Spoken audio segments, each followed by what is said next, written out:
Bonsoir tout le monde, bienvenue dans notre nouvel épisode des manuscrits de Mestre Aémon, le Twitch club de lecture de La Garde de Nuit, l'association francophone de référence sur Le Trône de Fer et George R.R. Martin. Ce soir, je suis avec Yoda Bonjour à toutes et tous. et avec Shrodi. Hello. Et on vous parlera du nouveau livre de Oriane Velten qui s'appelle Simca, qu'on vous présentera tout à l'heure.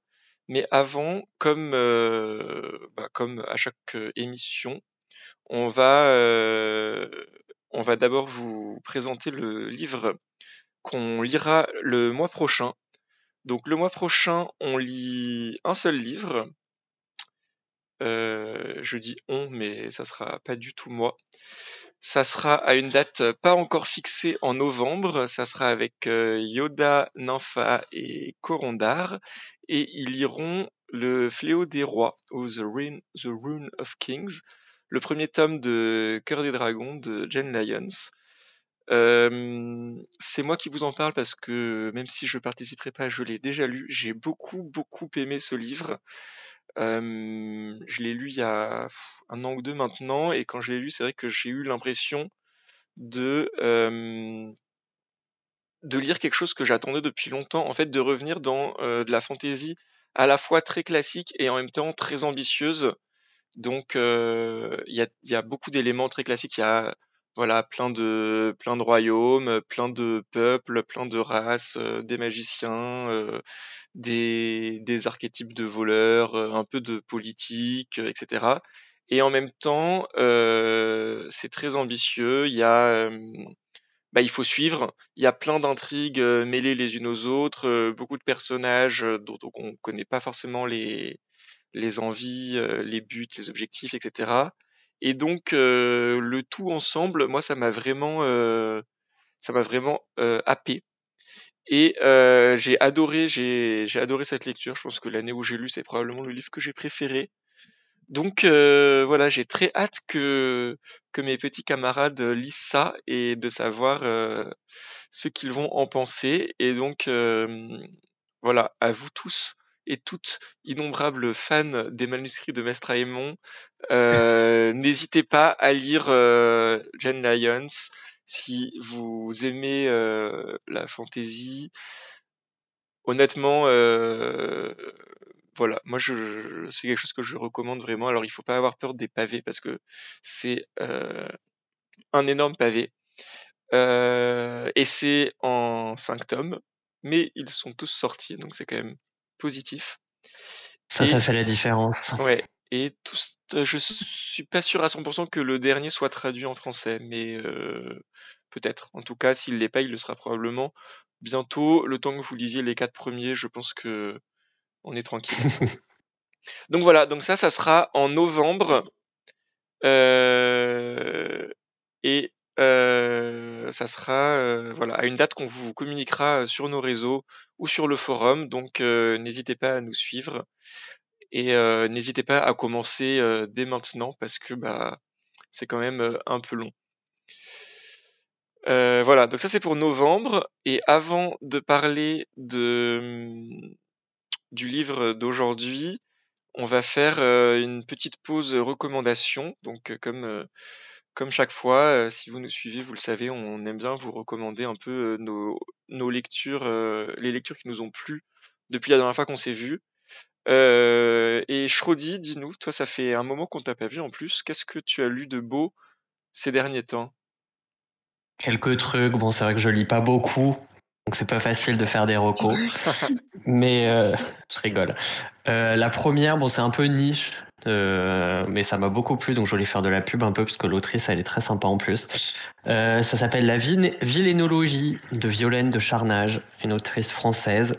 C'est un recueil de nouvelles d'horreur, et je dis que c'est un peu niche parce que c'est des nouvelles assez hard d'horreur, dans le trash, le gore, le sexe aussi, donc c'est assez, bon, pas si c'est extrême, mais bon voilà, c'est pour un public averti. Mais moi j'ai trouvé ça très fun, et il y a même un peu d'humour. J'ai beaucoup aimé. Donc si vous voulez, si vous avez l'estomac bien accroché, que vous avez envie de changer de vos habitudes et d'explorer quelques thèmes de l'horreur, vous pouvez vous lancer, c'est très sympa. Et c'est cool d'avoir une autrice qui écrit de l'horreur, parce que ça change un peu certains, de certains tropes qu'on retrouve un peu trop dans l'horreur écrit par des mecs. Donc c'est cool.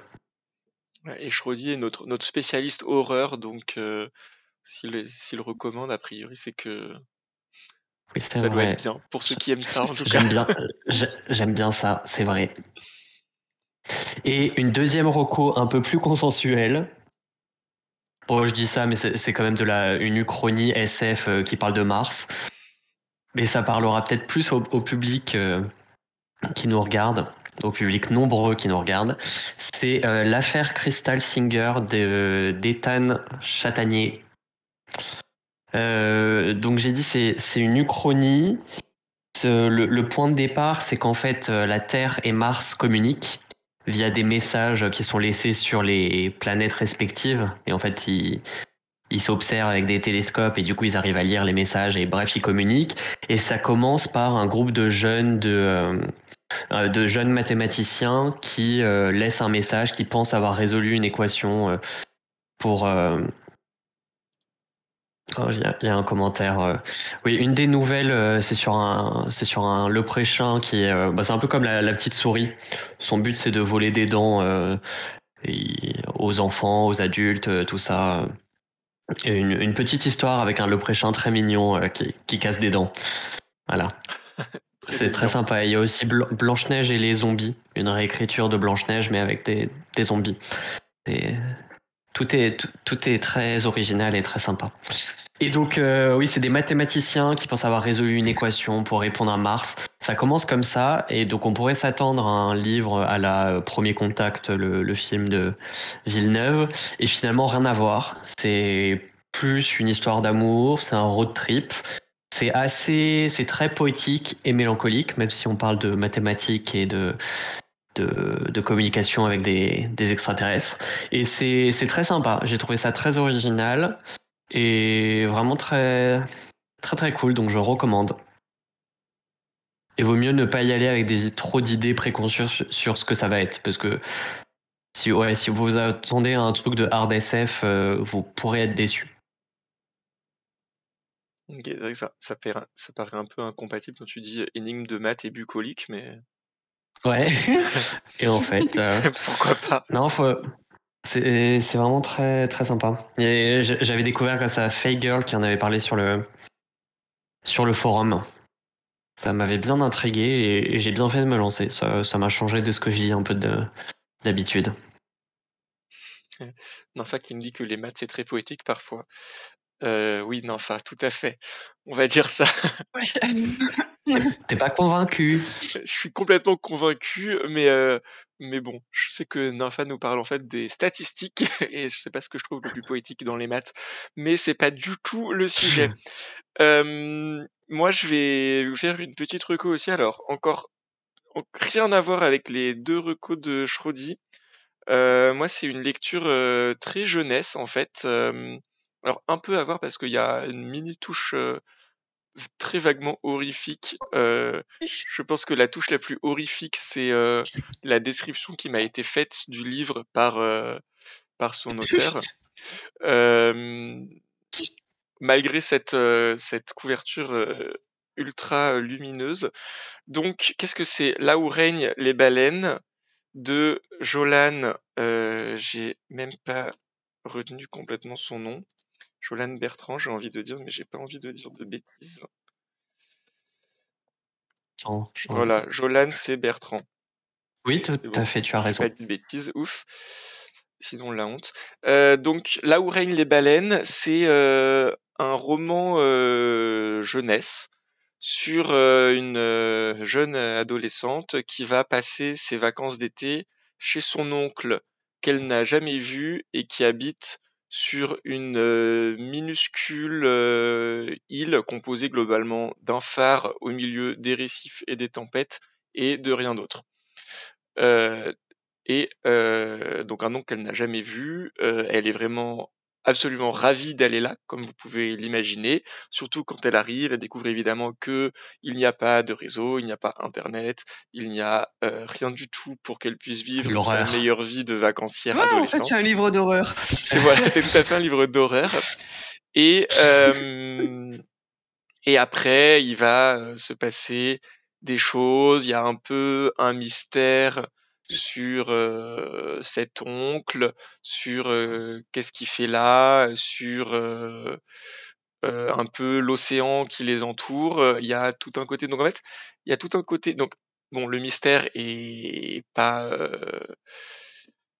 pour un adulte qui lit, le mystère est pas, voilà, c'est pas, vous allez pas être ultra surpris quand vous allez découvrir le mystère, mais c'est quand même amené de manière intéressante.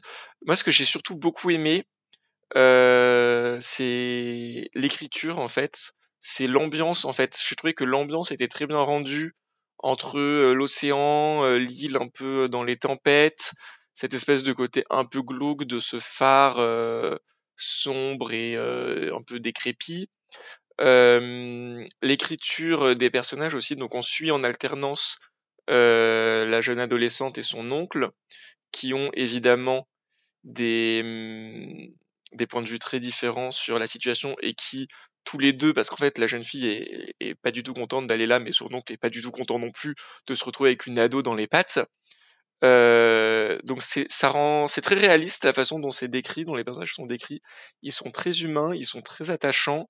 Ils ont aussi des évolutions évidemment qui sont bien amenées et voilà, j'en suis ressorti en me disant bon bah en fait je peux aimer les romans jeunesse. Ça faisait plusieurs que je lisais sur lesquels j'étais un peu déçu, que j'avais trouvé jeunesse mais trop simple. Là c'est pas le cas.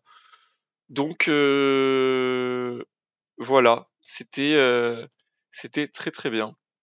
Et on nous dit dans le chat que Les Sœurs Hiver du même auteur est très très beau.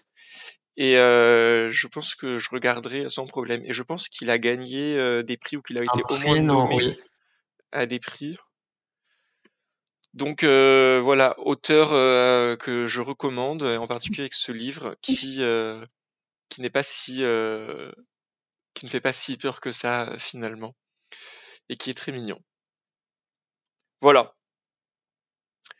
Tout cela étant dit, passons au vif du sujet. Donc aujourd'hui, on est quand même là pour parler du nouveau livre de Oriane Velten, qui s'appelle Simca, qui vient de sortir, qui est sorti au début du mois, et qui était, je pense, un peu attendu, en tout cas dans notre petit groupe de la garde de nuit, vu que le premier livre d'Oriane Velten, qui était After, avait globalement fait assez consensus sur la garde de nuit. Tout le monde avait trouvé ça globalement très bien. Et donc voilà qu'arrive Simca. Est-ce que Yoda, tu peux nous présenter un peu le livre? Oui, bon alors assez rapidement, donc Simca, c'est une histoire où on suit deux personnages principaux qui ne se trouvent pas dans la même temporalité. On suit Sarah avec un H, qui est une petite fille et qui vit à une époque où il vient de se passer un phénomène mystérieux, en fait. Le monde entier a vécu un repli qui permet après à certaines personnes de faire apparaître des personnages issus de leur imagination dans le monde réel. Donc voilà, donc ça c'est l'histoire de Sarah avec un H, qu'on suit, qu'on apprend à découvrir, avec tout ce monde qui découvre un petit peu les apparitions, le repli, à vivre avec, des choses comme ça. Et en parallèle, on suit Sarah sans H, qui, elle, est une technicienne de Simca, en fait. C'est-à-dire qu'elle travaille pour des productions télévisuelles, cinématographiques, publicitaires, des choses comme ça, où elle utilise justement son don pour faire apparaître des personnages, des paysages, des choses comme ça, pour ses productions de cinéma, télé, publicité. Voilà. Et donc, Sarah sans H est elle un personnage beaucoup plus âgé, puisqu'elle a déjà la cinquantaine, et elle vient de décrocher un travail avec lequel elle espère un petit peu relancer sa carrière, qui jusque-là piétinait beaucoup, beaucoup. Voilà, j'espère que j'ai bien expliqué, sans trop spoiler. C'est pas très facile toujours, mais je pense... C'est Voilà. globalement Est-ce que j'ai oublié le quelque pitch chose de base. Voilà, c'était le pitch. Non, comme pitch de base, ça me paraît bien. Ouais. C'est la base, on va partir de là. Voilà, c'est ça. Et du coup, tant que tu y es, à grosse maille, qu'est-ce que t'en as pensé? Qu'est-ce que t'as... J'ai pensé que c'était pas mal, pas génial, mais pas mal. Donc c'est pour ça que j'ai décidé de mettre un smiley content, pas fou de joie, j'avais pas des étoiles dans les yeux. Mon problème principal, c'est que j'ai eu beaucoup de mal à rentrer quand même dans l'histoire, parce que j'ai trouvé que c'était très très très long. Euh, on se doute très fortement qu'il y a quand même un rapport entre ces deux Sarah. Déjà, pourquoi elles s'appellent pareil avec un H sur et le sans H. H. Voilà. Et mais en fait, la vie de Sarah sans H m'a un peu saoulée, en fait. Désolée pour elle. Euh, et j'avais envie, en fait, d'arriver à ce point de l'histoire où on finissait par comprendre qu'est-ce qui se passait vraiment, en fait. Et du coup, j'ai un petit peu traîné parce que je trouvais que c'était un petit peu poussif. Voilà. Ce qui n'a pas empêché que j'ai trouvé plein de thèmes super intéressants, notamment sur les implications que peuvent avoir le repli sur le monde, en fait, tout simplement. Sur aussi tout ce qui est appropriation par le gouvernement ou des choses comme ça, des nouvelles découvertes. Voilà, il y a plein de thèmes super intéressants. Les personnages sont intéressants. J'ai trouvé ça super cool de poser ce couple, en fait, Sarah sans H et sa compagne. Elles ont une bonne cinquantaine d'années. C'est des personnages qu'on n'a pas trop l'habitude de voir dans des romans. J'ai trouvé ça super intéressant du coup d'avoir ce personnage qui a déjà vécu une grande partie de sa vie. Et la mettre en parallèle avec la petite Sarah qui elle est vraiment une enfant, j'ai trouvé ça très très intéressant. Voilà, donc ça avait des personnages intéressants, des thèmes intéressants. C'est le déroulé de l'histoire, moi, qui m'a un petit peu plus rendu sceptique, alors que l'arrivée, par contre, est très très chouette. Il y a plein de sujets différents que tu abordes du coup dans ton avis. Je pense peut-être on va faire le tour un peu des avis généraux et après on reprendra un peu point par point, Un par un. un par un. Je pense il y a quand même pas mal de trucs à dire et à discuter. Donc, mais peut-être du coup avant ça, choisis ce que tu veux nous faire aussi ton avis général. Oui, je peux. C'est un peu dans la même lignée que Yoda. Moi aussi, j'ai bien un sourire. Un sourire, voilà. Il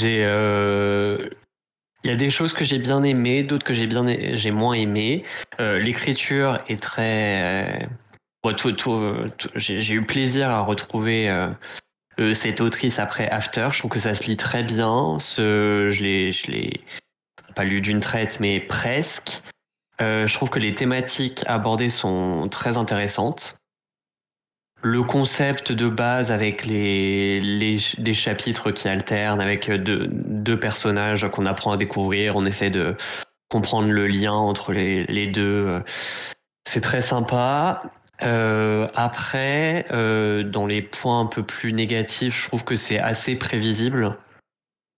On se doute quand même vers où on va aller. Après, c'est peut-être que j'en avais un peu trop lu sur le livre en allant voir des avis et je savais quels étaient les thèmes en fait. Donc finalement, on se doute un peu vers où on va aller. Le personnage de Sarah avec un H, donc la petite fille, ce qui lui arrive, ça m'a un peu moins aussi intéressé parce que j'ai eu l'impression de voir des trucs que je connaissais déjà ou que j'avais déjà lus. Et par contre, effectivement, Sarah sans H et sa compagne, j'ai trouvé ça ultra cool. Enfin, c'est super bien au niveau représentation, la- leur histoire. Enfin, ce côté-là m'a beaucoup plus plu que l'autre. Donc voilà, du bon et du moins bon au cours de ma lecture. Et moi, bah du Et toi, coup, Mister John, et et toi? moi, qu'est-ce que j'en ai pensé? Moi, j'ai bien aimé. J'ai bien un sourire aussi. C'est pas un énorme coup de cœur dans le sens où j'ai aussi des trucs que j'ai moins aimés, qui sont pas forcément les mêmes que vous. Donc on n'est pas 100% sur la même longueur d'onde, je pense. C'est ça qui peut être intéressant.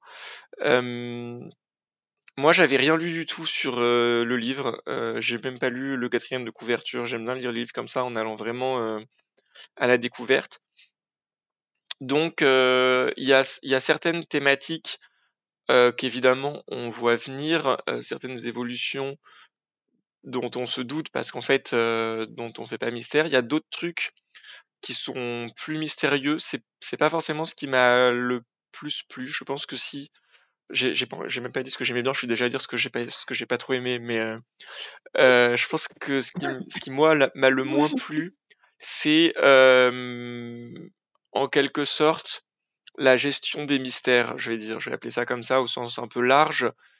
Euh, que ce Je pense que je soit partage. Ouais, que ce soit le lien entre les deux timelines ou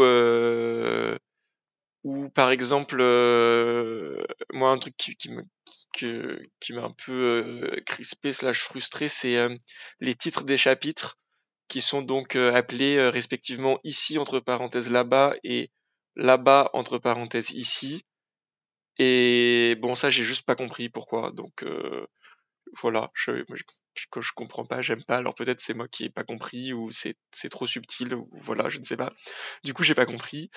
Et quelques mystères sur lesquels on reviendra, mais que j'aurais aimé peut-être soit voir amener autrement, soit soit être moins mystérieux. En fait, il y a certains trucs où c'est normal de l'apprendre qu'à la fin parce que en fait, au final, il y a une logique, mais pendant pas mal du livre, en tout cas moi, j'avais un peu l'impression que il aurait fallu que je sois en mesure de deviner, de comprendre, et je voyais pas, et du coup, ça m'a frustré, alors que au final, il y avait pas lieu d'être. C'est pas du tout clair ce que je dis, donc bon, bref, on y Non. reviendra quand on pourra spoiler, parce T'es que sinon ça n'a dégoûté de pas ne de pas sens. avoir compris la fin avant, Je c'est ça? suis... Non, c'est pas ça. Bon, je vous réexpliquerai Ah, après. Il y a aussi, voilà, et j'ai pas trop aimé certains points de scénario de la fin non plus, mais pareil, on en redébattra quand on parlera du tout. Après, j'ai quand même beaucoup aimé ma lecture, malgré tout ce que je suis en train de dire. J'ai trouvé que c'était très très agréable à lire. J'ai trouvé que le oui. concept était très intéressant, ce concept en fait de matérialiser ce qui est imaginé et de voir comment ça s'intègre dans la vie de tous les jours. J'ai trouvé pour le coup sur ces points-là que le fait d'avoir deux timelines était assez intéressant parce que du coup on a d'un côté la timeline moi je vais dire Sarah du présent et Sarah du passé parce que j'arrive pas à retenir laquelle a un H et laquelle a pas de H, et je pense qu'en plus les gens qui nous regardent n'arriveront pas. Donc je vous propose de dire Sarah du présent et Sarah du passé parce que j'ai décidé Mais que la est-ce les mêmes timeline... personnes? Ça, laissons. Quoi? Non mais bref. Et dans la timeline du coup du présent, on nous présente tout de suite, c'est là qu'on voit en premier en fait cette imagination matérialisée, et tout de suite on voit qu'il y a des règles, que c'est très régulé, etc. Et en parallèle, on voit du coup dans le passé l'apparition de ce phénomène, et donc une période plus de découverte, beaucoup plus libre et un peu effervescente. Donc j'ai trouvé ça très intéressant de voir en quelque sorte le début et la fin. Enfin, c'est pas vraiment la fin, mais voilà. J'ai trouvé les personnages intéressants et bien écrits, très crédibles en fait. Moi, j'ai pas eu de problème du tout avec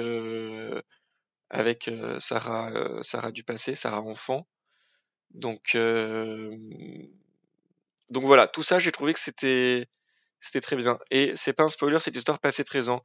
Non, c'est pas un spoiler parce qu'en fait, il y a deux timelines différentes et il y en a une qui est factuellement avant l'autre. Donc, Oui. ce qu'on ne sait pas, c'est exactement les liens entre, s'ils existent, entre ce qu'on voit dans le passé et ce qu'on voit dans le présent. Mais d'un point de vue époque, c'est très clairement deux époques différentes. Oui. Mais il faut un peu aussi le Oui, oui. comprendre parce qu'il n'y a jamais d'indice. Nous, on sait juste ici, là-bas et là-bas, ici. Oui, On n'est pas trop aidé. Ou là aussi, on peut se demander est-ce que c'est censé être un mystère ou pas, alors que oui, le temps qui sépare les deux timelines est pas vraiment spécifié. mais ça pourquoi pas? Oui. Donc voilà, voilà mon avis global qui est quand même, j'ai bien aimé, même si il y a des trucs que j'ai moins aimés. Tout cela étant dit, de quoi on parle d'abord? Car évidemment, j'ai fait complètement un conducteur, pas du tout. Peut-être qu'est-ce que vous qualifierez comme point fort du livre, du coup? Est-ce que moi je pense que ça serait peut-être le style, mais est-ce que vous avez un autre point fort à donner? Bon, le concept, le Le Simca, concept, ouais. Oui. le repli, tout ça et tout ce qu'elle. En fait, toute l'histoire qu'elle a construit autour de ce truc de pouvoir matérialiser l'imagination, enfin ce qui sort de l'imagination. Et c'est ultra chouette en fait, parce que en fait, il y a presque deux récits. Il y a le côté science-fiction ou science-fiction, non, peut-être plus fantastique en fait, sur la petite fille qui découvre des pouvoirs, faire apparaître des choses, et le côté plus futuriste où on utilise une nouvelle technologie pour le cinéma. Et ça, j'ai trouvé ça très intéressant. Oui, l'exploitation du concept, la mise en place et l'évolution un peu de ce que ça donne. Moi j'ai trouvé globalement quand même que c'était un livre assez déprimant dans l'idée parce que je sais pas, je trouvais que c'était pas un livre qui débordait d'optimisme et Non, mais de confiance et c'est assez d'espoir. politique en fait. Hein. Ouais, je suis d'accord. Oui, c'est complètement politique en fait en transparence, pas vraiment en transparence, mais ça parle presque Du de capitalisme. capitalisme, ouais, complètement, Ah ouais. comment un concept ou une nouvelle, là c'est pas une nouvelle technologie, mais ça pourrait être l'équivalent d'une nouvelle Mhm. technologie qui se retrouve happée et hameçonnée et comment dire, complètement Même phagocytée plus que par ça, je l'argent, quoi. trouve, parce que moi, pour moi, c'est carrément l'exploitation de l'imagination, en fait. Un truc qui est pas du tout tangible, de base, en fait, et qui se retrouve complètement capitalisé, capitalisé. Voilà, mettez ça comme vous voulez comme objectif, quoi. C'est même au-delà d'une nouvelle technologie, quoi. C'est carrément. En plus, on le voit un petit peu avec Sarah, qui en plus c'est une enfant, quoi. C'est un petit peu comme si on exploitait l'imagination des enfants. Après, c'est des adultes qui travaillent, c'est autre chose. Mais pour moi, c'est même carrément au-dessus d'une nouvelle technologie, quoi, en fait.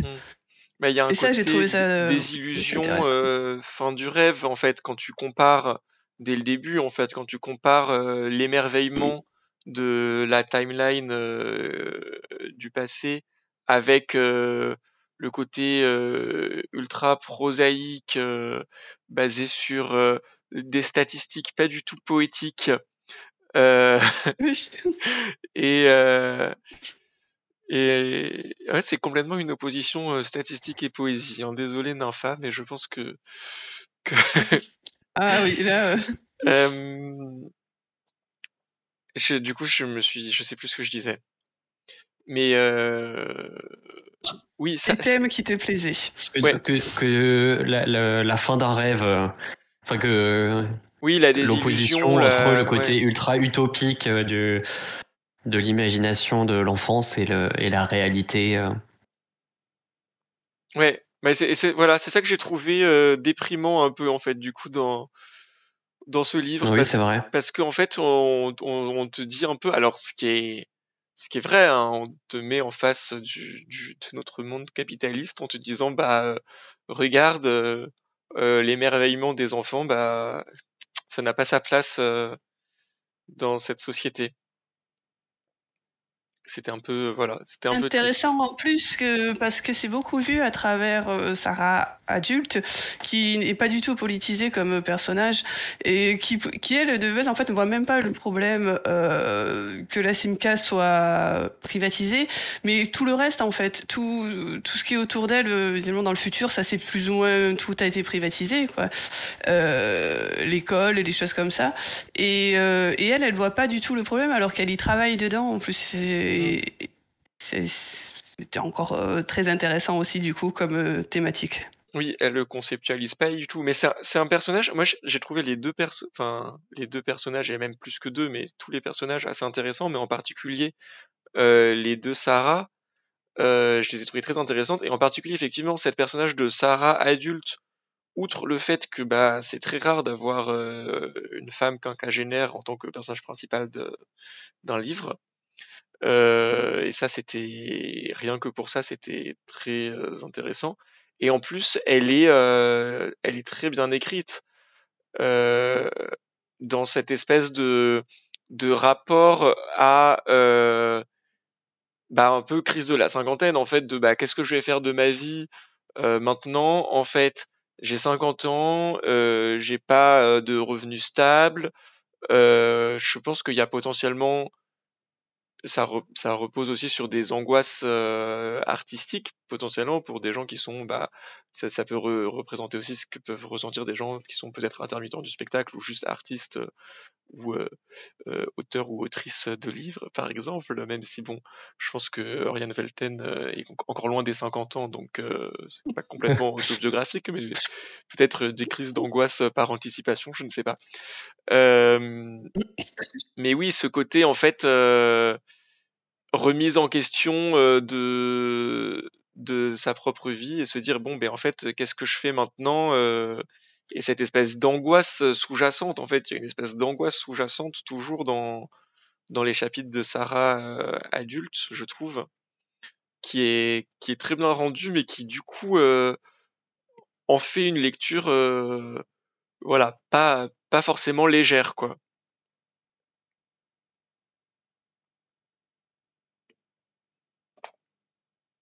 Mais son premier était pas léger non plus. Hein. J'avoue que C'est ça m'a vrai. pas trop surpris. Ça m'a pas surpris non Je me- plus, je le constate.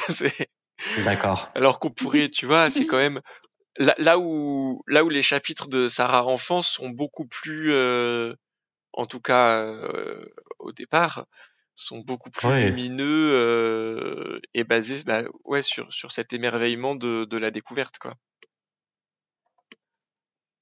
Non, tu n'es pas d'accord. Bah, ça se confronte vite à la réalité de une petite fille qui a des pouvoirs chelous, quoi. Oui.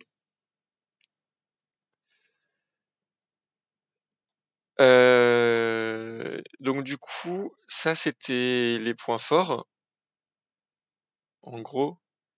Est-ce que vous avez un Les, autre? per- les... Ouais. J'allais dire les personnages, mais t'en as déjà parlé. Je trouve que c'est une force aussi. Oui. Oui, oui. Bah, et puis même. Surtout qu'il y en a peu, en fait, et elle en fait. On rentre facilement, enfin, on s'attache quand même assez rapidement, je trouve, à ces personnages. Et même les personnages secondaires, j'ai trouvé qu'ils étaient plutôt bien écrits. Moi, j'ai beaucoup aimé, si on fait rapidement le point personnage préféré, vu que on parle des personnages.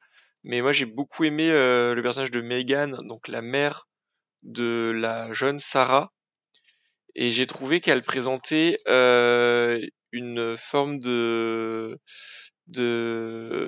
parentalité très positive.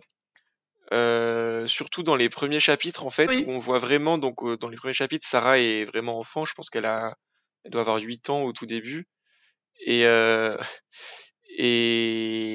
sa mère, donc Megan, est très bienveillante et très positive dans sa façon de l'éduquer. J'ai trouvé ça super agréable de voir ce mode d'éducation représenté, beaucoup dans le respect de l'enfant, dans l'explication, dans le rapport en fait à Sarah comme à une vraie personne. Je trouvais que c'était très agréable de voir ça représenté. Du coup, j'ai beaucoup aimé Megan. oui. Elle lui explique énormément de choses, même pour une enfant, ça serait très simple de lui dire tu comprendras plus tard, machin, ben, voilà, va te coucher, ou des choses comme ça. Et elle se met beaucoup à sa hauteur pour lui expliquer, Oui, et elle c'est évite très bien. de lui donner des ordres. Enfin, elle essaye de Mm, vraiment mm, toujours mm, mm. lui expliquer les raisons de ses décisions, en discuter avec elle, rien lui imposer Oui. et l'écouter. C'était très agréable, je trouvais. Même plus tard, quand sa fille grandit, elle lui demande toujours son avis quand même. Mm. Enfin, elle a sa propre opinion, hein, à elle quand même, mais il n'empêche qu'à l'arrivée, c'est toujours à Sarah qui a qui a le dernier mot, quoi. Mm. Voilà, c'est qui vos personnages préférés, vous? Moi, c'est Eva. J'ai beaucoup aimé Eva, qui est donc la compagne de Sarah Ouais. adulte. Ouais, qui elle est beaucoup plus Et politisée et qui travaille en quelque sorte à l'usine. Alors j'ai pas compris si c'était complètement à l'usine ou si c'était un peu moins usine et un peu plus artisanat, mais en gros ouais, ça a l'air d'être une usine elle quand même, construit un ouais. pont quoi. Un pont. Elle construit un pont. Pourquoi construire un pont? Pour relier l'Angleterre à l'île de Man, visiblement. Mais pourquoi est-ce qu'ils veulent faire un pont entre l'Angleterre et l'île de Man? Voilà, C'est un grand projet. euh, voilà, c'est ça. Je sais pas, il n'y a pas déjà un pont? Enfin bon, bref, on s'en fout, c'est pas la question. Et du coup, elle a ce travail très J'ai pas eu le temps manuel. de... Donc c'est un travail très très pénible sur un Qu'elle... personnage qui elle aussi du coup est dans sa cinquantaine d'années, quoi, Ouais, et qui en fait ne voit pas sa retraite arriver. ouais. Ce qui est assez embêtant. Mais au-delà de ça, elle est politisée, mais elle est aussi hyper bienveillante avec Sarah aussi quand même. Enfin Oui, vraiment, elle a une certaine patience que j'ai trouvée admirable, oui. vraiment admirable. Parce que moi par contre, si on veut aller dans le négatif, leur couple m'a horripilé. Voilà, mais bon, voilà, c'était... Mais bon, on revient à Eva qui du coup est vraiment quand même très très gentille, très sympathique, Oui. Bah, pareil, très qui dans soutient l'écoute, Sarah, très dans le respect voilà, aussi. dans toutes ses décisions, voilà. Elle est vraiment très très ouverte en fait sur Sarah, sur son ressenti, sur les choses comme ça, et ça j'ai trouvé ça très bien. Et le personnage, je l'ai trouvé très très chouette. Mm. Et ce qui est bizarre, c'est, enfin, bizarre, je sais pas, elle a pas l'air de détester son travail. Enfin, elle a l'air d'avoir un travail effectivement pénible, qui lui casse le dos, qui lui casse le corps. Mais alors, je sais pas si c'est qu'elle s'en plaint jamais parce que c'est pas dans son caractère. Mais il y a aucun moment où elle a l'air de pas aimer ça en fait. Moi j'ai trouvé qu'elle avait presque l'air de, je sais pas si aimer son travail c'est peut-être un grand mot, mais Je crois que faire quelque chose de manuel lui plaît en mm, fait. Même si ça peut être moins pénible que ça, mais et que ça lui plaît.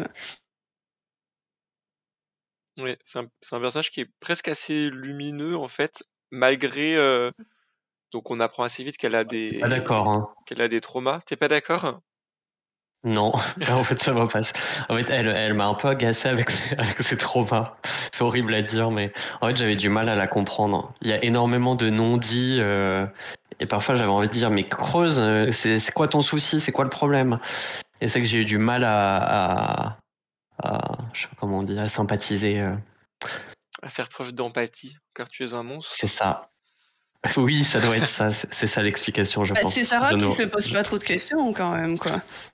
Non, mais du coup, en fait, j'ai plus été en fait, c'est pas forcément elle en tant que telle, mais plus la relation où parfois, ouais, j'ai été crispé aussi et j'avais envie qu'elle parle, quoi. Mm. Les deux. Après, ça a l'air Ah, moi, d'être leur relation ne m'a pas du tout plu, en fait. Donc, voilà, c'était. Ouais, moi ça m'a pas choqué parce que ça a l'air d'être, enfin effectivement, nous de notre point de vue extérieur de lecteurs qui arrivons à ce moment-là de l'histoire, on se dit que bah si elles parlaient de leurs traumas respectifs, ça probablement les avancerait, mais ça a l'air d'être un statu quo qu'elles ont construit petit à petit au fil des années dans leur relation. Euh, et il y a un côté de respect de Sarah qui du coup va pas creuser les traumas de Eva. En fait, c'est pas parce que ça l'intéresse pas ou parce que elle les ignore, c'est plus parce que elle respecte enfin pour moi, elle respecte la volonté d'Eva qui est de dire ça, c'est mes traumas, j'ai pas envie d'en parler quoi. Donc alors, oui, probablement que ça serait plus sain qu'elle en parle, mais je sais pas, ça m'a pas dérangé. Ouais.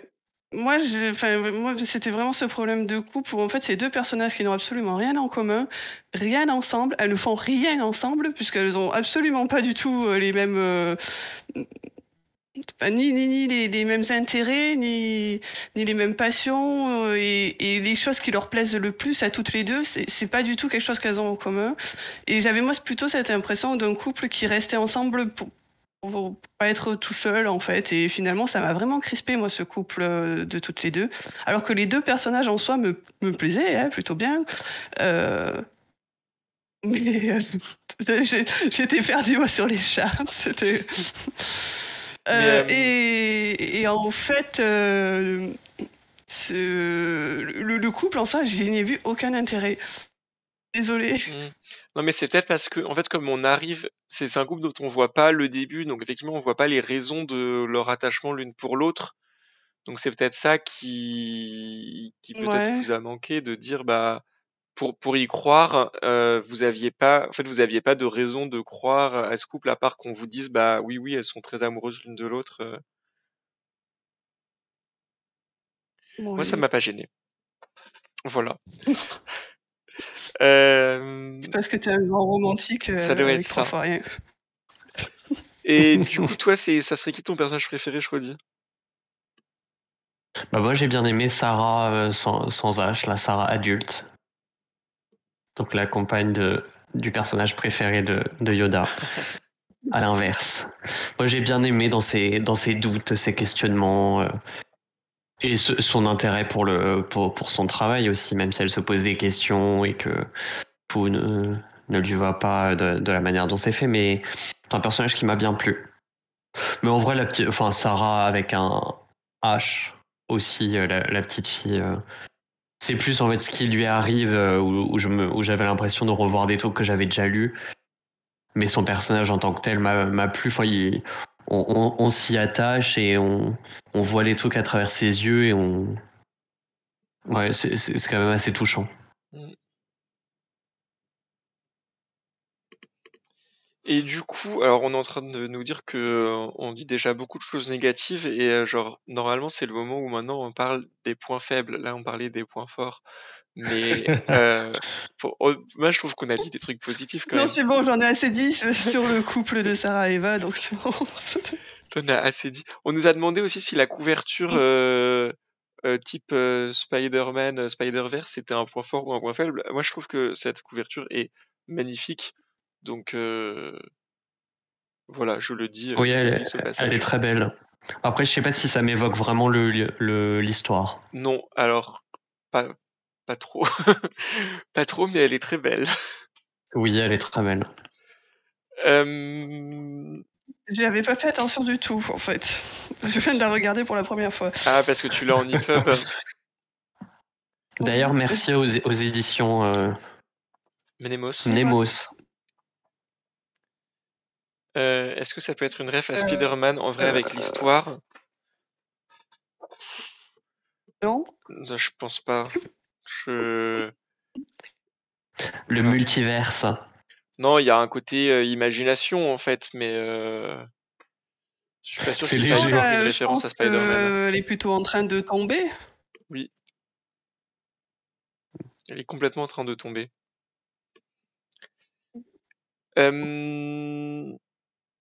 Bah du coup peut-être les points faibles on les réabordera peut-être plus dans la partie spoil, à part si vous avez des points faibles non liés au scénario. Non, j'en ai un, mais c'est vraiment du spoil.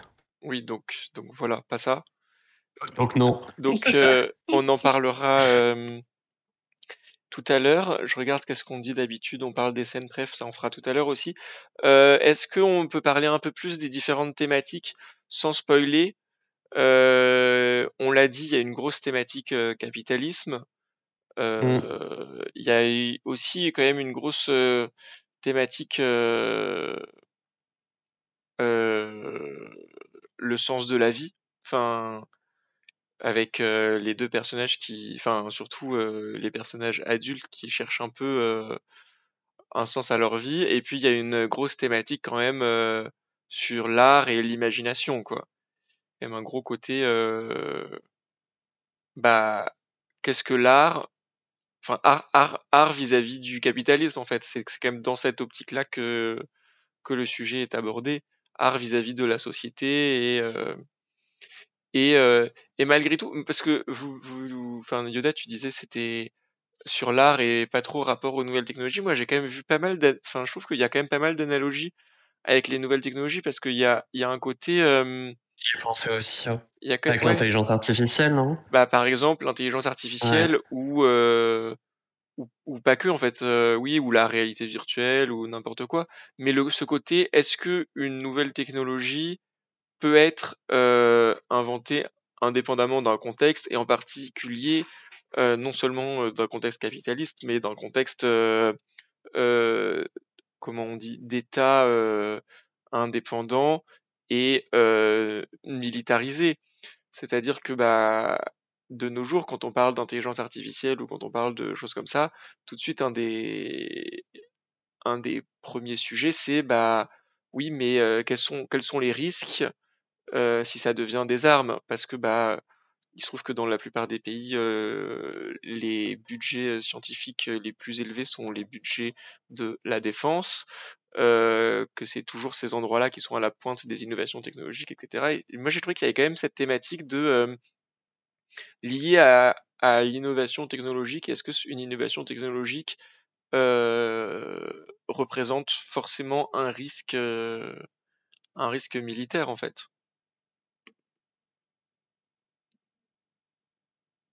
C'est vrai. Voilà. Bien vu. Oui. Très bien, merci pour cette conversation. La prochaine fois, je ferai un TED Talk sur. Bah oui, c'est un beau TED Talk. Non, mais c'est très pertinent, c'est vrai. Tout à fait, c'est intéressant. Voilà, c'était intéressant. Vous m'aidez pas trop, donc est-ce que vous avez d'autres choses à dire sans spoiler ou est-ce qu'on passe à la partie spoil? J'essaie de retrouver ce que Yoda avait dit dans son avis général parce que je trouvais qu'il y avait plein de choses sur lesquelles rebondir, mais comme j'ai une mémoire d'à peu près 15 secondes, c'est même plus ce que j'avais dit. Ça n'a pas tenu. On peut faire un replay de suite et puis c'est ça, attendez, je vais aller re-regarder. Non, du coup, si vous avez rien d'autre à dire, on passe à la partie spoil.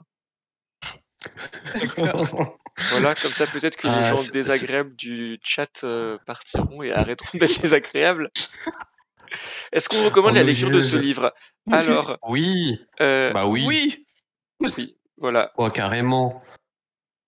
C'est quand en même plus, des sourires. Il fait 300 pages. il se lit vraiment très bien quand même. Voilà, dans les points positifs quand même, c'est quand même très très agréable à lire quand même. Ça passe Oui, très bien, ça se lit très vite.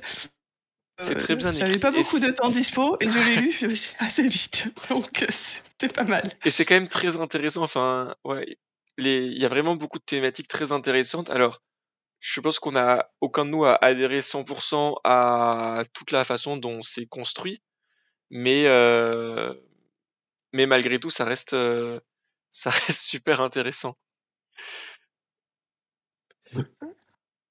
Euh, voilà, très bien. Sur ces bonnes paroles et les bonnes paroles de nos amis du chat, passons Qui à sont en la grande partie forme. spoil. Si vous continuez à nous regarder, sachez qu'on va spoiler des éléments de l'histoire et en l'occurrence, alors il y a des fois où il y a rien à spoiler.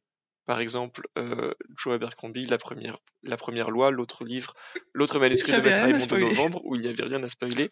Là, il y a quand même des éléments à spoiler et des éléments qui sont gardés mystérieux, plus ou moins mystérieux jusqu'à la fin, Jusqu'à à la dessein. fin. Donc, si vous faites spoiler, c'est votre volonté, mais c'est a priori pas la volonté de l'autrice, disons. Non, Euh, il y a quand même des surprises. Il y a quand même des Ah surprises. bof, Bah, c'est un peu mon problème, moi. toi t'avais, Mais alors, si, ah si, parlons-en maintenant. franchement, il y en a, hein. Du coup, Là, ça spoil. là ça spoil. T'avais tout vu venir, en particulier le lien entre les deux timelines. Bah oui. C'est vrai, t'avais Ah, donc. Le voyage bah, temporel, que le fait qu'elle aille dans les rêves pour changer ah le non, non, passé. non, ça non. Ah Il bon, y a deux d'accord, choses. quand même, Il y a deux gros éléments à la fin. Il y a donc, ouais, il y a le fait qu'elle aille dans les rêves et le fait que Eva soit Sarah. Oh là là, je l'ai dit. Bon, double spoil. Ça, par contre, j'ai trouvé que c'était assez, peut-être pas obvious, mais en fait, on s'en rend compte. Le truc de Sarah, tu te dis, bon, c'est pas possible que ce soit ça. Et tu dis, si c'est pas l'un, c'est l'autre. Enfin, Et si c'est bah, pas l'une, c'est moi du l'autre. coup, j'avais pas. Moi, eh bien, pas du tout. je m'étais demandé si Eva c'était Ada, mais Ah, oui, ça aurait pu. Oui, à j'étais aucun plus mot. partie sur ça. Ouais, mais ça marchait pas trop. Ou en tout cas, je trouvais pas que ça marchait. Mais c'est vrai que le Eva c'est Sarah. J'y ai pas du tout pensé. En fait, je me suis demandé effectivement, est-ce que Sarah c'est Sarah? Bon, on finit en milieu de livre par avoir les prénoms des parents de Sarah De adulte. Sarah du futur. Donc on se dit, bah en fait, c'est pas les mêmes parents, donc c'est pas elle. Mais ça, c'est en milieu de livre, donc jusqu'au milieu de livre, je me suis demandé, bon, est-ce qu'elle a juste perdu son H en vieillissant? Ok. Comme on le fait souvent. Voilà. Ensuite, du coup, je me suis dit, bon, est-ce que Eva c'est Ada? Mais je voyais pas trop, ça marchait pas trop. Et après, du coup, moi, je me suis demandé si il y en avait une. Je me suis demandé si Eva c'était la fille de Sarah. En fait, j'ai trouvé qu'il y avait un lien logique entre l'histoire de Sarah et l'histoire de Eva, c'est-à-dire qu'effectivement, je me suis dit, ah, peut-être que le trauma de Eva vient Hmm. de ce qui est arrivé à Sarah jeune. Ce qui, en fait, j'avais raison sur ça, mais du coup, je me disais, bah, du coup, peut-être que c'est sa fille.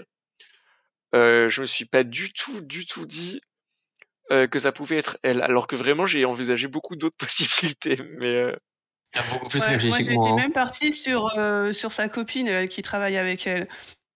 Je dis ah peut-être que c'est elle en fait, Sarah, ah, Dina, mais absolument pas là. ouais. Adina. Et donc toi, Mais je bon. redis, t'as trouvé tout de suite. T'es vraiment trop fort. Non, pas tout de suite, hein, pas tout de suite. Mais je trouve que, enfin, en fait, j'étais un peu déçu de me dire tout ce mystère pour en fait, est-ce que ça change vraiment quelque chose? Je sais pas. Bah, moi, je suis un peu d'accord dans le sens où je trouve.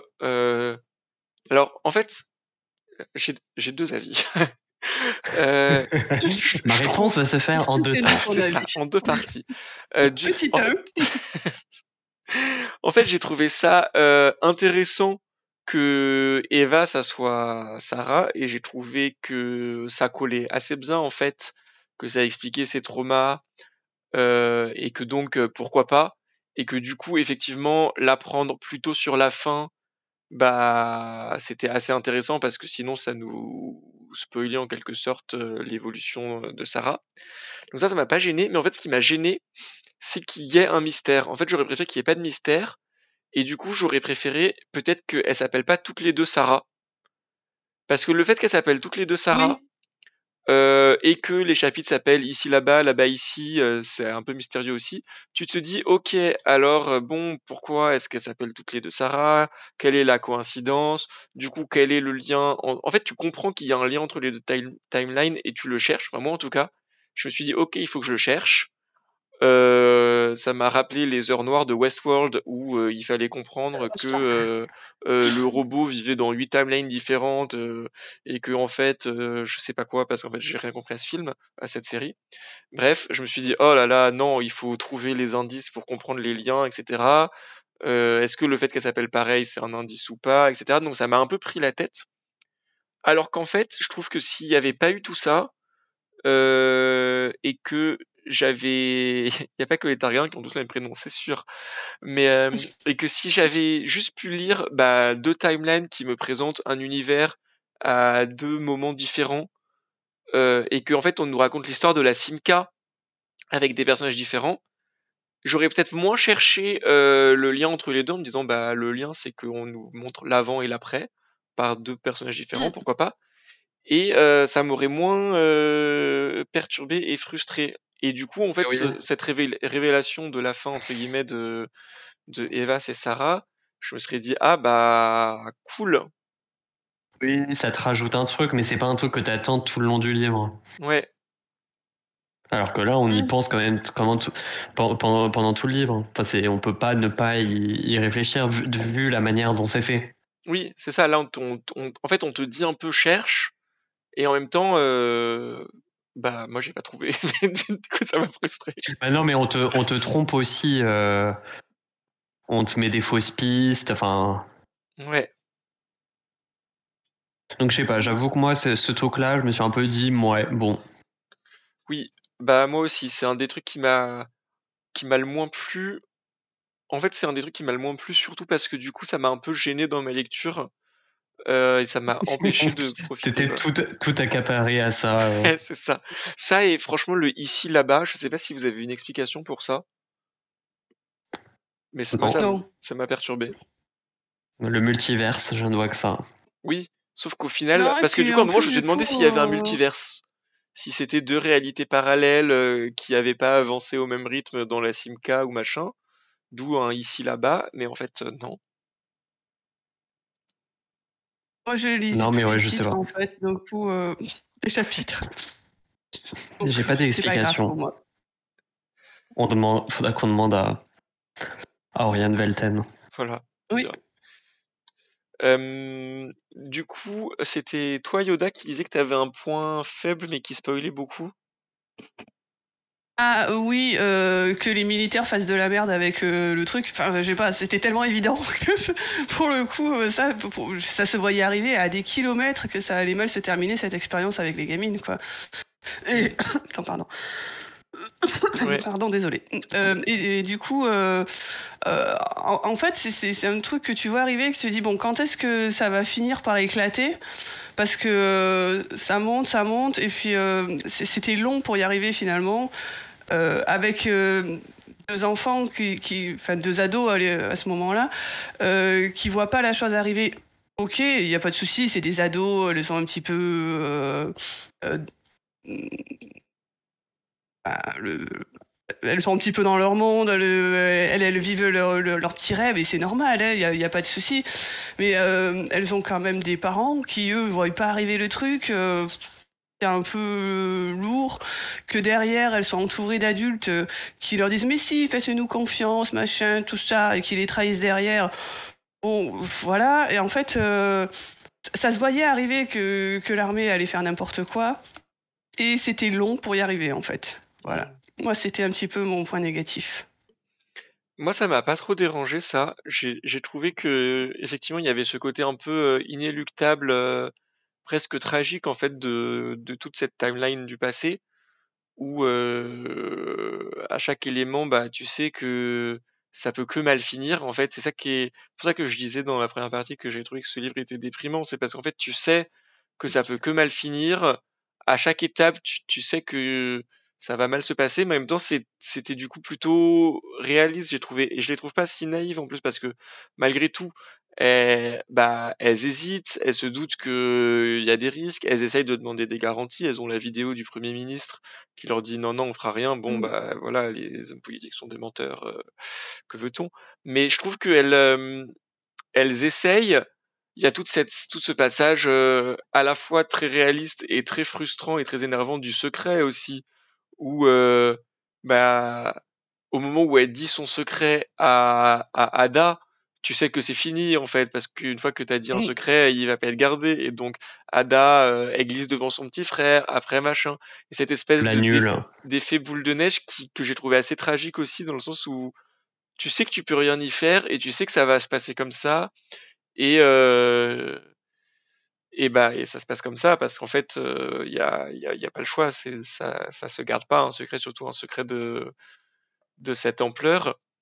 Et donc du coup ça m'a pas dérangé, je trouve que ça faisait partie de cette ambiance déprimante de le monde est nul. Oui, bah voilà, on a trouvé un nouveau truc super, ça va être utilisé par l'armée, et en fait on peut pas l'empêcher, quoi. Même si on essaye, Oui, et je trouve qu'elles essayent quand même. Et après, effectivement, elles essayent, elles demandent des garanties plusieurs fois, elles hésitent, et après on leur dit oui, oui, et après on leur donne quand même la possibilité de, de faire leur rêve, quoi. Donc,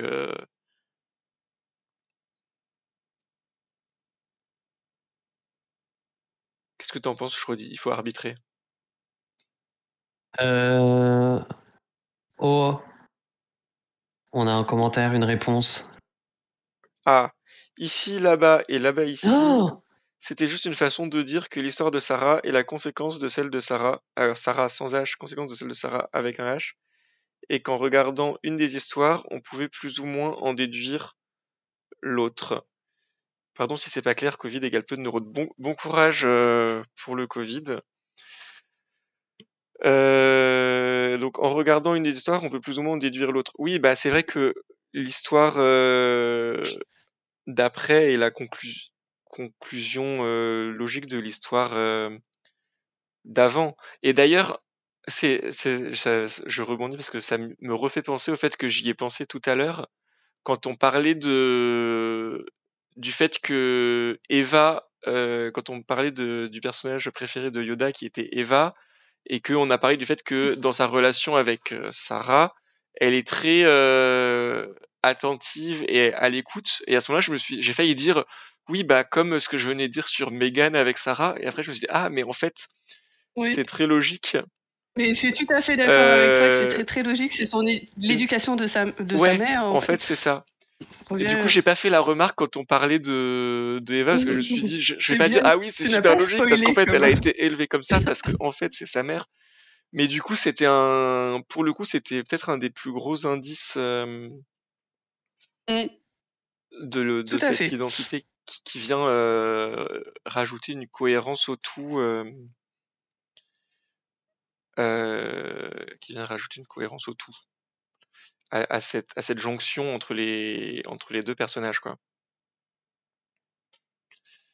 Oui. Voilà, donc ça c'était l'histoire des militaires. Du coup, ouais, Shrodi, t'as dit Oui, l'histoire des militaires, mais qui en fait était très très logique, mais que j'ai trouvé longue. Voilà. Et donc, je redis, vas-y. Oh, Arbitrer, je sais pas, moi ça m'a fait penser à Stephen King, à ce côté rat de laboratoire utilisé par l'armée. J'avais lu il y a quelque temps l'Institut et... Enfin bref, ça m'a fait penser à du Stephen King. Voilà, c'est tout ce que j'avais à dire c'est bien. sur le sujet. Chacun ses super. références. Moi, Est-ce qu'il a ça m'a fait vraiment penser aux tranché? tragédies grecques, du coup, mais s'il a dit Stephen King, ça veut dire que c'est positif, il Oui, aime bien. plus. Ah, tragédie grecque, ça me fait penser à l'Olympe. Ça, c'était cool aussi.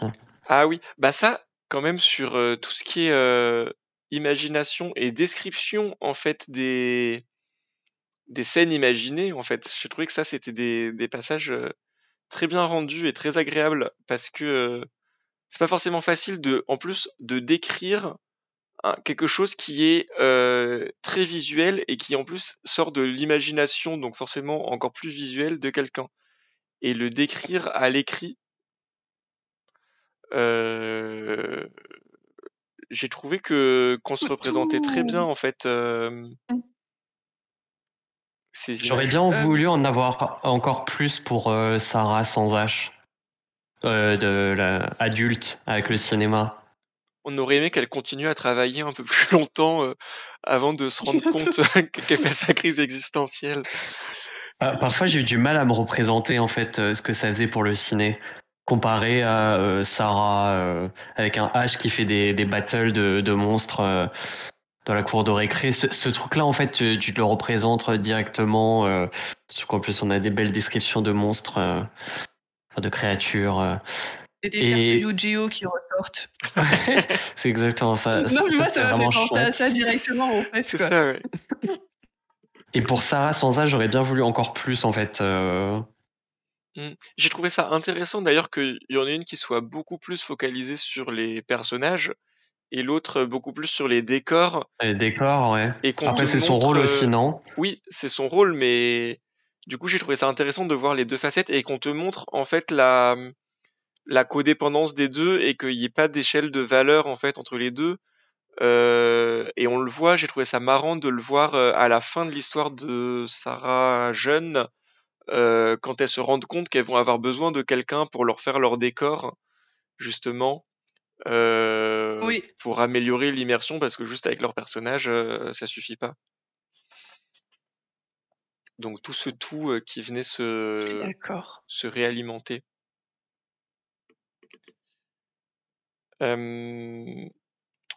Et du coup, on parlait de l'autre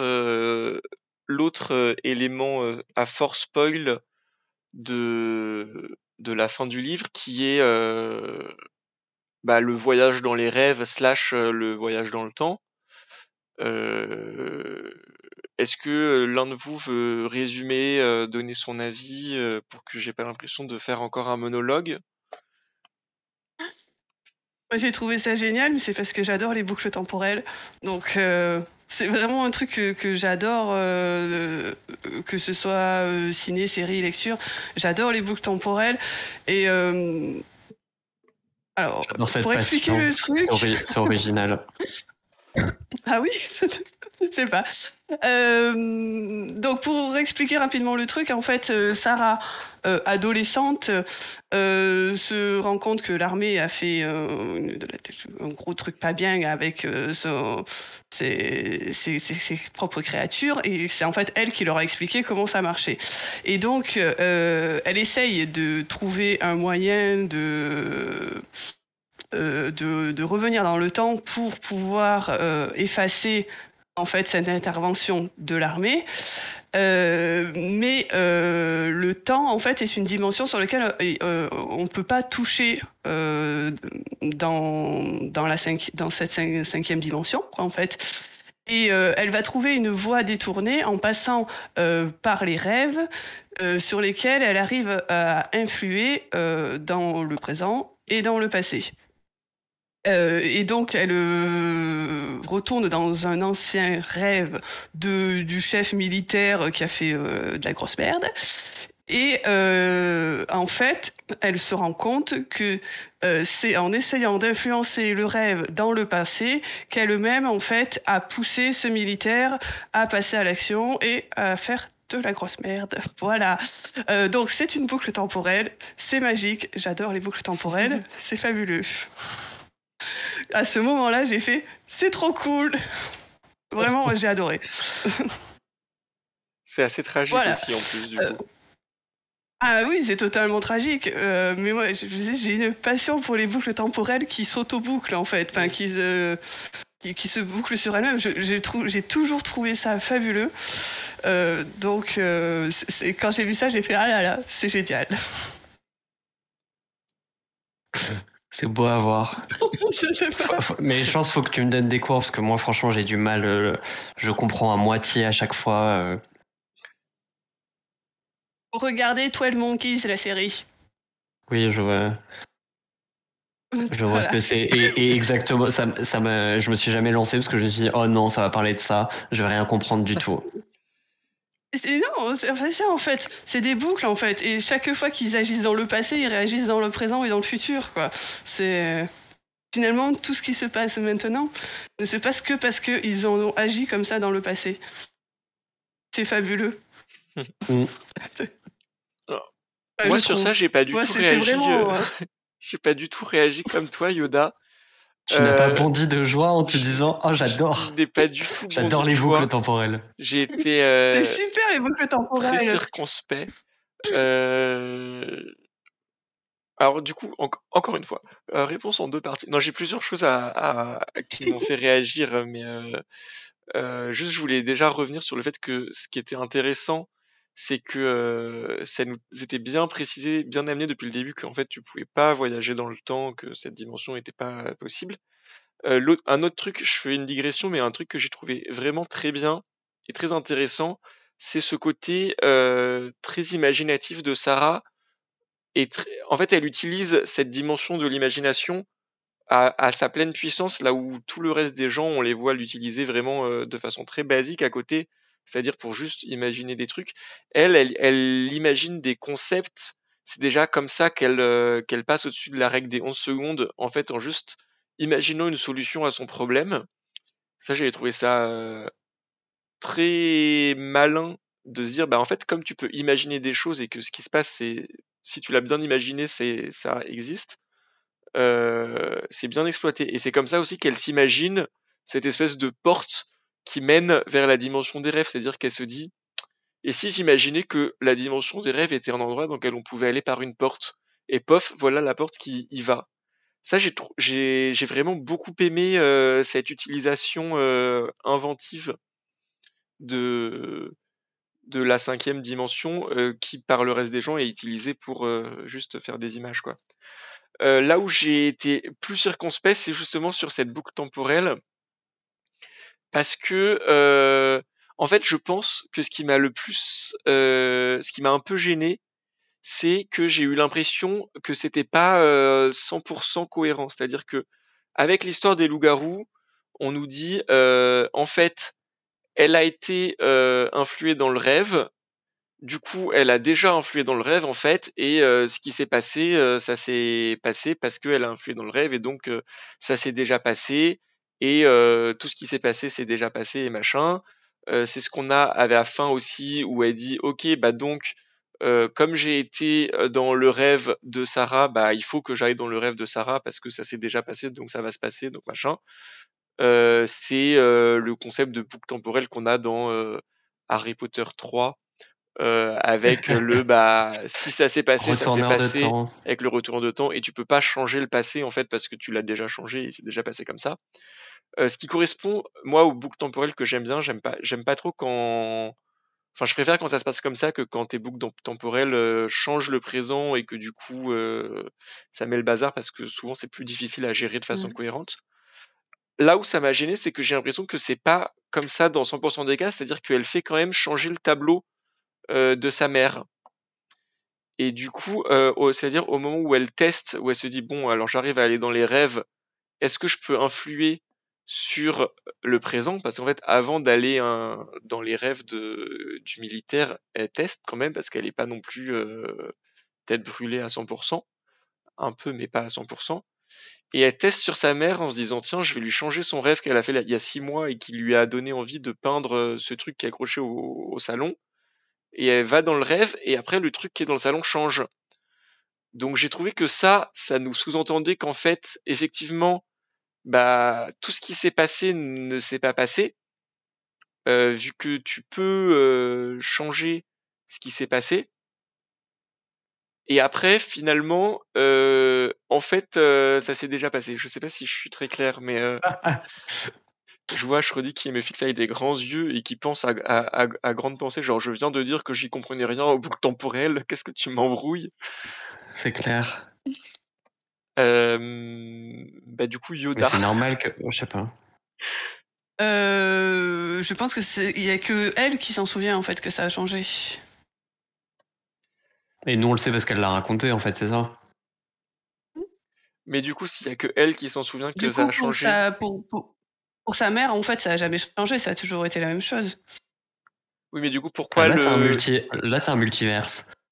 Ouais, Oui. et pourquoi du coup l'histoire des loups-garous, elle devrait du coup se. Tu vois, ça aurait dû faire pareil, hein. Sauf que l'histoire des loups-garous, c'est déjà arrivé.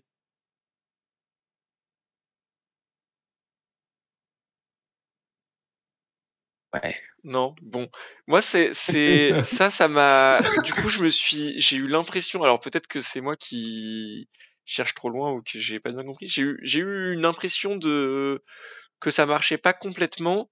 Et du coup, ça m'a un peu freiné sur ce pseudo voyage temporel. Et du coup, je me suis aussi demandé euh, si toute la fin qui est en fait d'aller motiver Sarah non, Sarah sans H, enfin Sarah d'après, en lui envoyant quelqu'un pour lui dire, bah en fait, bouge-toi un peu, et ce qui donne, Moi, c'est plutôt sur ce coup-là que j'ai été sceptique. ouais, parce que du coup, est-ce qu'il y Parce avait qu'honnêtement, besoin, le principe est très bon. Elle envoie Mini Sarah influer sur les rêves de Sarah pour la remotiver pour son boulot, tout ça, pas de souci. Mais que Mini Sarah ne se souvienne pas de toute cette nuit-là qu'elle a passée à voyager dans les rêves de quelqu'un d'autre adulte, ça, j'ai été plus Hmm. sceptique. Moi, c'est pas ça qui m'a, ouais, moi ça, Parce que je l'ai ça voudrait dire que accepté, disons elle a 10-11 ans quand elle fait ce truc-là à peu près. ouais. C'est-à-dire que de 11 ans à 18 ans, elle s'est pas souvenu qu'elle pouvait voyager dans les rêves. Non, parce que, bah après, c'est un rêve, donc tu te souviens pas forcément, Ouais, ouais, mais c'est quand même un gros rêve. Elle y a passé ouais, longtemps quand même, quoi. ouais, Elle l'a fait intervenir, Eva l'a fait intervenir dans plein de dans rêves, ouais. beaucoup Hmm. des rêves quand même. Voilà. Ouais. C'était Moi, plus ça, moi. moi ça, je l'ai accepté, c'est plus, je me suis dit, bah, est-ce qu'il y avait besoin pour que Eva se bouge, que que ça se soit déjà passé. En fait, ça lui enlève un peu. Il y a le côté qui est toujours un peu risqué dans ce genre de boucle, je trouve, qui est que t'enlèves un peu le libre arbitre et la charge de la décision à la personne. C'est-à-dire qu'en fait, Eva, elle se décide parce qu'elle se dit, en fait, j'ai déjà décidé. Et du coup, je trouve que ça enlève un peu d'impact potentiellement à cette décision qui pourrait être, qui est une décision assez forte, de dire je vais aller tripatouiller les rêves de ma meuf pour la motiver à se sortir les doigts, en gros, hein. Ça, c'est une décision assez forte et assez impactante. J'ai trouvé que ça enlevait potentiellement un peu d'impact de dire en fait je décide ça juste parce que on m'a dit que je l'avais déjà fait, quoi. Donc maintenant, bah j'ai pas le choix, faut que je le fasse. Mais bon, voilà. C'est pas la Du coup, moi, c'est pas la partie qui m'a le plus convaincu. En fait, la fin, c'est pas ce qui m'a le plus convaincu. Peut-être aussi parce que, mais ça, c'est très personnel et très gamin, mais ouais, j'aime pas du tout les fins ouvertes. Euh, et là, c'est une fin complètement ouverte, en fait. On arrive au moment où, ça y est, elles se bougent, elles vont peut-être essayer de changer le monde, de faire la révolution, de détruire le capitalisme, de faire revenir l'art et l'imagination au centre d'un système désintéressé. Et puis, bah, moi, j'avais envie de voir tout ça. Et là, euh, et là, bah, c'est fini. Donc, ça m'a un peu frustré, mais ça, c'est Ça, c'est complètement toi. personnel. Là, pour le coup, je pense qu'on peut le dire. C'est vraiment Non, moi, j'ai juste le beaucoup rapport aimé aux la fins fin ouvertes. ouverte. Ouais. Toi, t'as beaucoup aimé la fin ouverte? Oui, pour le coup, j'ai beaucoup aimé parce qu'en soi, l'histoire était terminée. Enfin, on nous a pas non plus laissé sur un suspense de folie avec quel est le lien entre Sarah et Sarah, quoi. Voilà, tu vois, on avait quand même bouclé tous les gros mystères du livre. Enfin, je veux dire, c'était pas non plus. Et du coup, le fait de savoir est-ce que derrière elles allaient mener leur révolution, révolutionner la Simca et tout ça, c'était pas grave. Pour Ah moi, oui. en tout cas, quoi. Et Moi, voilà, c'est ça que c'était je veux lire. Moi, je pas. veux lire le tome 2 maintenant avec. Ouais, moi, Voilà. Mais je je suis suis d'accord d'accord avec pour lire toi. la suite, s'il existe une suite, ça me T'es dérangera d'accord pas avec du tout. quel, toi, Chouadi? Mais c'était bon. Avec toi, Jean-Jean. Ah, J'aurais bien yes. voulu que ça continue et ça aurait même pu faire la jonction. On aurait pu voir les débuts du couple et on aurait peut-être un peu plus eu de l'empathie pour le. Enfin, on aurait peut-être plus compris le couple. Enfin, je sais pas. Moi, j'aurais bien vu encore. Ça aurait pu continuer 100 pages. Au moins 100 pages de plus, ça m'aurait vraiment pas dérangé. J'aurais bien aimé. Et peut-être que effectivement les derniers chapitres, enfin la fin m'aurait plus plu si on était allé un peu plus loin dans l'histoire. Voilà, 2 contre 1, c'est moi qui ai gagné. C'est nous. C'est nous qui avons gagné. Mais toi, t'es l'arbitre.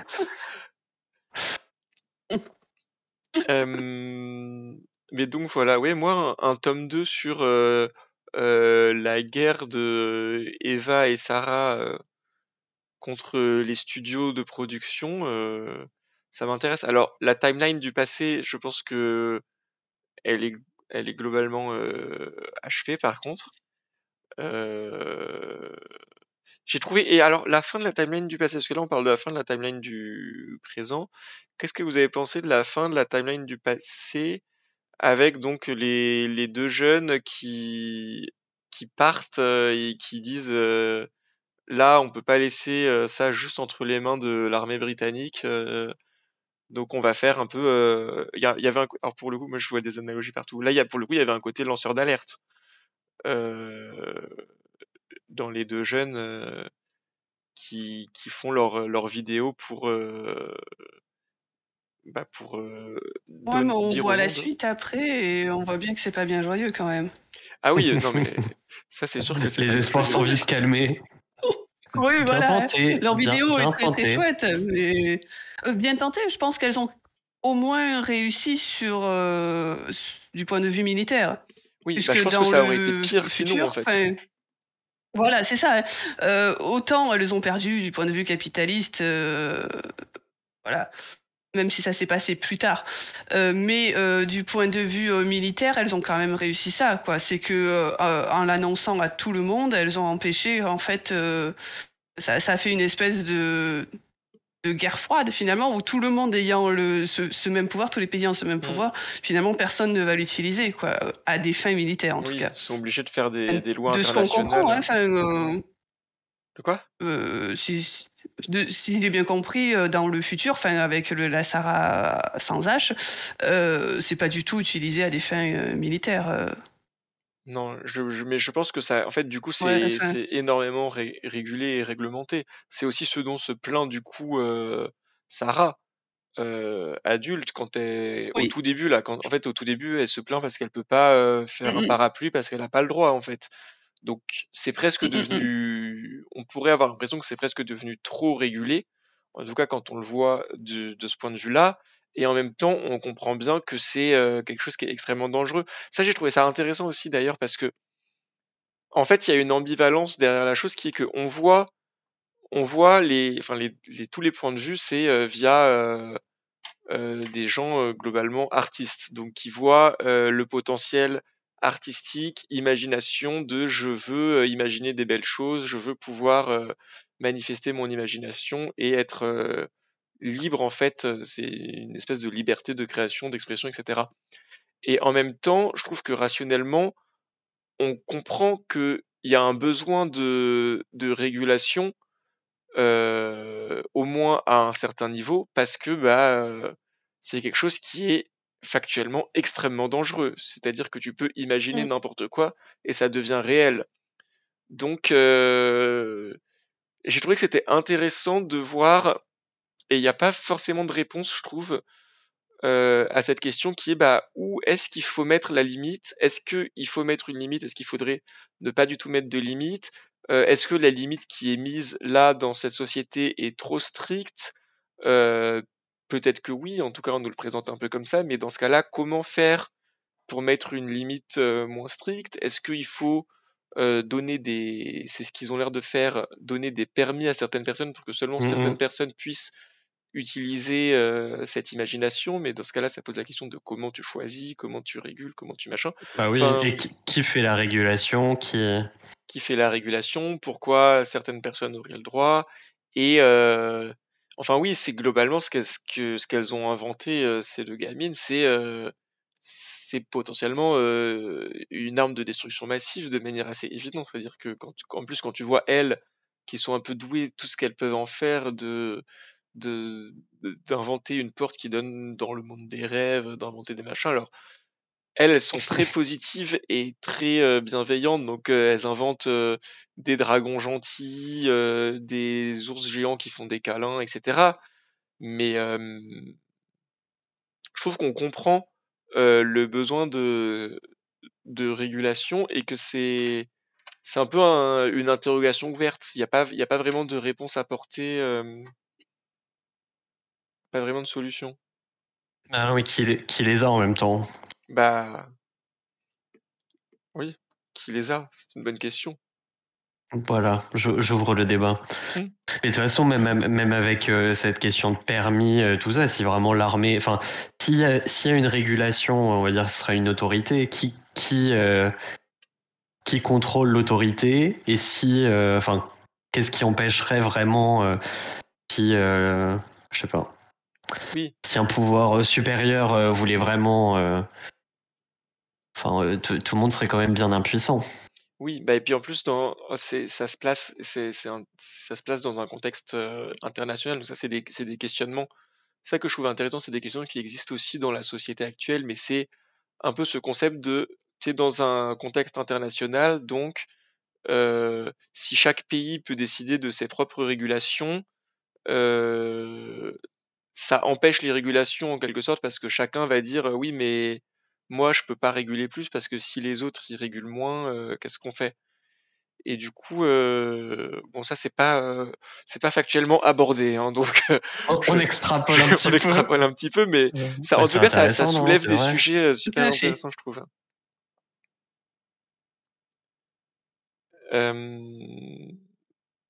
Est-ce que vous avez d'autres points autour du scénario dont vous vouliez parler? Est-ce que vous avez une scène préférée? Moi, tout ce qui était combat autour des monstres de Sarah avec un H, Les combats Yu-Gi-Oh! je trouve, ouais, je trouvais ça très fun et très sympa. Et déjà J'étais là, très fan de tu vois Yu-Gi-Oh! que c'est l'imagination et l'inventivité qui gagnent souvent. Quand tu vois la petite Ada qui débarque avec son marchand de sable et qui dit bah, là je vous ai tous fumés, qu'est-ce que tu vas faire? Moi mon personnage il Ouais. t'endort, il te souffle dessus, tu dors. Ouais, ouais, c'est génial. Ouais. Et dès là tu vois l'étendue des possibilités en fait et la puissance potentielle de la chose quoi. Donc les combats Yu-Gi-Oh pour Shrodi, Yoda. Oui. J'ai pas réfléchi à la question. J'ai pas trop réfléchi à la question. Moi, j'aime bien moi, c'est des boucles temporelles. Je trouve Ah ça oui. cool. On avait la réponse déjà en fait. Elle était Mais devant non, nos yeux. vraiment. Bah, c'est une boucle en fait. Elle l'a dit. Elle est revenue dans le passé Voilà. pour nous donner des indices. Exactement, voilà. Elle avait déjà répondu à la question. Très bien, les Et boucles toi? temporelles. Moi, je pense que c'est les scènes. C'est fabuleux les boucles temporelles en vrai. Vraiment, c'est un truc qui me passionne. Vraiment. Moi, je pense que c'est les scènes entre Sarah jeune et Megan, sa mère. En fait, moi, j'ai vraiment bien aimé ces scènes ultra bienveillantes au début. Alors, c'est pas celles qui ont le plus de rapport avec le cœur de l'histoire, mais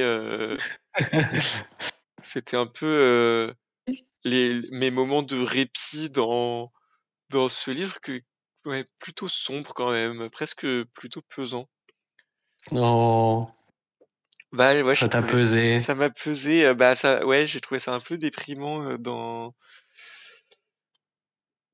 Voilà, il y a la toute fin, il y a un peu une touche d'optimisme de peut-être qu'elles vont réussir à faire quelque chose, bon, ou peut-être qu'elles vont juste se Est-ce qu'on y ramasser tout de croit? suite, on n'y croit pas du tout, mais au moins elles essayent. Ouais. Non, il y a aussi un côté, sur la fin, il y a un côté aussi c'est aussi sortir Sarah de cette espèce de gouffre d'angoisse et de déprime dans lequel elle est, parce que Sarah, on a dit dans la première partie que c'était un personnage très intéressant, c'est aussi un personnage très intéressant parce qu'elle aussi a ses angoisses qui se manifestent par son psoriasis, qu'elle refuse complètement d'écouter, même si Eva essaie de lui dire genre peut-être que c'est pas l'air marin qui te fait ces espèces d'allergies, peut-être que c'est juste ton énorme stress à cause de ton travail. Mais j'ai trouvé, voilà, bon, on l'a déjà dit 50 fois, mais que du coup ce personnage était très intéressant avec son refus de voir en face, d'accepter Que ça va pas, hein. que ça va pas, et que même quand elle a l'impression que ça devrait aller parce qu'elle retrouve un travail qui elle pense être le travail de ses rêves, ça va pas vraiment mieux, et du coup il y a toute une remise en question aussi de dire bah en fait tout ce que j'avais projeté, toute la façon dont j'ai construit ma vie, c'était pas ça en fait, c'était un mensonge ou une pas une erreur, mais c'était pas vraiment ça en fait. C'est vertigineux si tu veux mon avis. Comme réflexion. Très Non, bien. mais globalement, je trouve que tous les personnages, on sent qu'il y a quand même beaucoup d'amour de la manière dont ils sont écrits. Et ils sont pas parfaits, et ils ont leurs failles, et bon, parfois ils peuvent nous agacer un peu, mais on sent quand même. Enfin, c'est vraiment des beaux personnages. Oui.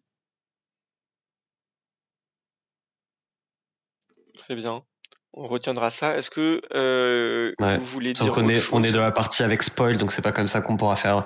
C'est plus maintenant qu'on peut vendre le livre, mais Non, on peut le on revendre l'aura si, dit. voilà, si vous nous avez regardé jusque-là et que vous n'avez quand même pas lu le livre, Allez le lire. allez le lire quand même si vous connaissez la fin. Je pense que malgré la fin, ça vaut même ouais, question. Est-ce que même si on connaît la fin, ça vaut le coup de lire ce livre? Je pense que oui. Est-ce que c'est pas un livre pour moi dont l'intérêt principal réside dans le dénouement? Non, je suis d'accord. Pour moi, c'est plus le chemin, donc les personnages, l'évolution des personnages, l'attachement qu'on peut avoir à eux, et l'écriture avec ses descriptions et ce concept de Simca et d'imagination, quoi. Peut-être que ça peut même être. Je pense qu'il faudrait que je le relise, bon, pas tout de suite, mais justement, c'est peut-être le genre de livre où, en connaissant la fin, ça offre une nouvelle lecture. Et moi, je sais que je pourrais peut-être plus être en empathie avec le personnage d'Eva et mieux comprendre ce qui se passe dans leur couple et ses réactions et pourquoi elle bloque sur ce que fait Sarah, etc. Elle essaye vaguement de lui dire en plus à deux moments, je pense. Elle aborde presque le sujet, mais bon, c'est de façon assez classique des moments où Sarah réfléchit à autre chose et n'écoute pas trop et ne réagit pas du coup Ah là là. à ce qu'elle dit. Mais... Non. Oh, elle est pénible par moments, Sarah, quand même. Oui, mais je trouve qu'on peut comprendre parce que bah ce qu'elle vit est pas facile, et en plus je pense vraiment que ça part d'un respect qu'elle essaye d'avoir pour Eva, donc tu vois qu'elle peut pas non plus deviner que Non, mais pas à Eva ce est en train de faire moment-là. tout ce Mais genre, raisonnement leurs interne. vacances à la plage, c'est un cauchemar, quoi. Ah oui, non, là par contre, là oui. C'est pas les meilleures vacances Horrible. Là, effectivement, ce moment où elle se met Non, une telle pas pression, après.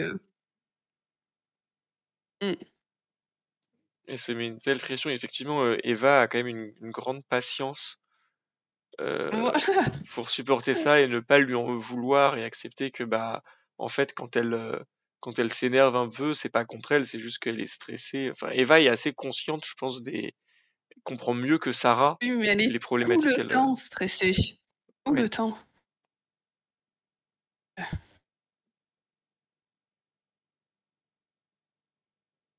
Voilà, bah écoutez, si ça vous va, Voilà. je pense qu'on peut conclure. Oui. Bah conclusion. très préparé comme d'habitude. Conclusion, franchement, moi je dirais allez lire ce livre, il était quand même bien. Allez lire After Intéressant. aussi, Oui, toujours de Oriane lisez After. Velten, qui était très très bien.